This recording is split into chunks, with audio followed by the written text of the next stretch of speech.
Hello friends, in this video we discuss the multiple choice questions on sequences of real numbers. Before watching this video, you please recall the following concepts: sequences of real numbers, subsequences, convergent sequences, bounded sequences, monotone sequences and Cauchy sequences. Then you will get maximum benefit of this video. First question: the sequence n square upon 2n plus 3 is, there are four options: convergent, bounded but not convergent, not bounded above, not bounded below. N square upon 2n plus 3 is a sequence of positive numbers, so already it is bounded below. But degree of n in the numerator is bigger than the degree of n in the denominator, therefore the sequence is not bounded above. Therefore answer is option 3. Next question: the sequence n sin pi by n, four options: diverges to infinity, diverges to minus infinity, converges to 0, converges to pi.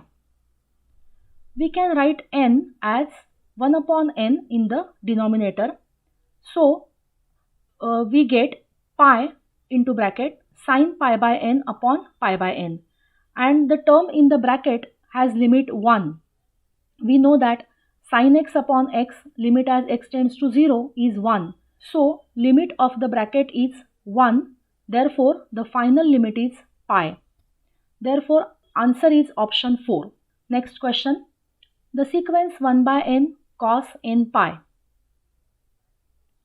Cos n pi is minus 1 raised to n. If you consider the subsequence of even suffixes x to n, then it is 1 by 2n, and subsequence of odd suffixes x to n minus 1, then it is minus 1 upon 2n minus 1, and both converge to 0. Therefore the original sequence also converges to 0. Final answer is option 2. The sequence 1 0 2 0 3 0 4 0, there are four options, is bounded, converges to 0, diverges to infinity, has convergent subsequence. If you consider the subsequence of even suffixes x to n, then it is constant sequence 0, so it converges to 0. And if you consider the subsequence of odd suffixes x to n minus 1, then it is n for all n. That means the subsequence x to n minus 1 is not bounded above. Therefore the original sequence is not convergent. Also it does not diverge to infinity. The final answer is option 4. That means the sequence has convergent subsequence.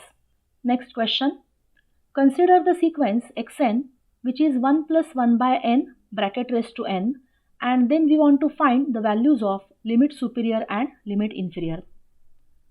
We know that if the sequence xn converges to L, then the value of limit superior is same as the limit inferior is same as L. Here we know that the sequence 1 plus 1 by n bracket raised to n converges to E. Therefore limit superior and limit inferior, both values are equal and the value is E. Therefore the final answer is option 3. Now we want to find the limit of root n into bracket root n plus 1 minus root n. In such examples, first we have to rationalize the terms.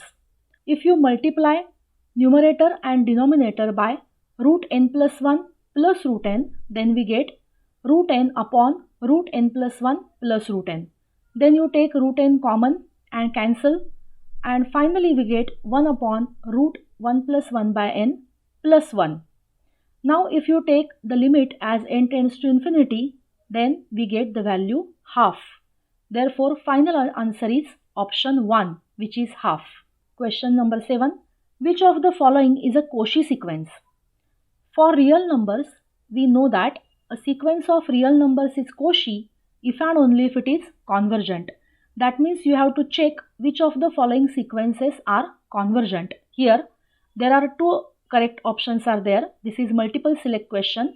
Option 3 and option 1. Both are convergent sequences, therefore both are Cauchy sequences. Question 8. Which of the following sequences converges to 2? Here we want to use the result. If 0 less than x less than 1, then x raised to n converges to 0. That means we have to find the number which lies between 0 and 1.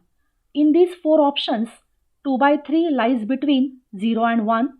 So 2 by 3 raised to n converges to 0. Therefore, the answer is option 2. Question 9. There are 2 statements. First statement is the subsequences x to n and x to n minus 1 both converge to x, and second statement is the sequence xn converges to x. There are 4 options. The answer is option 3, 1 if and only if 2. We know that if the original sequence xn is convergent, then all subsequences are also convergent and converge to the same real number. If two particular subsequences, subsequence of even suffixes x to n and subsequence of odd suffixes x to n minus 1 both converge to x, then the original sequence xn also converges to x.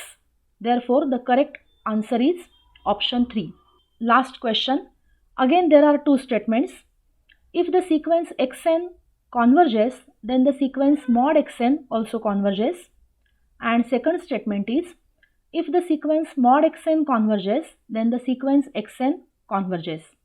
There are 4 options, and answer is option 1, that is only 1 is true. 1 is true, that means we have to give a proof. Just I have written the main step of the proof. We are using the inequality mod of mod xn minus mod x is less than or equal to mod xn minus x. So if xn converges to x, then mod xn minus x is less than epsilon, and therefore mod of mod xn minus mod x is also less than epsilon. Therefore mod xn converges to mod x. Now the second statement is false, that means we have to give counter example.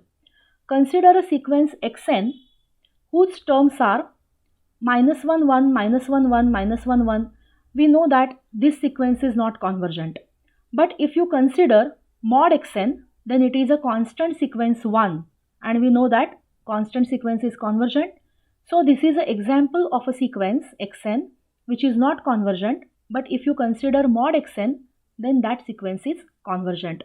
Therefore the second statement is false. So in this case, only first statement is true and second statement is false. Thank you very much for watching this video, and I am sure that this video will be helpful in your study. Thank you.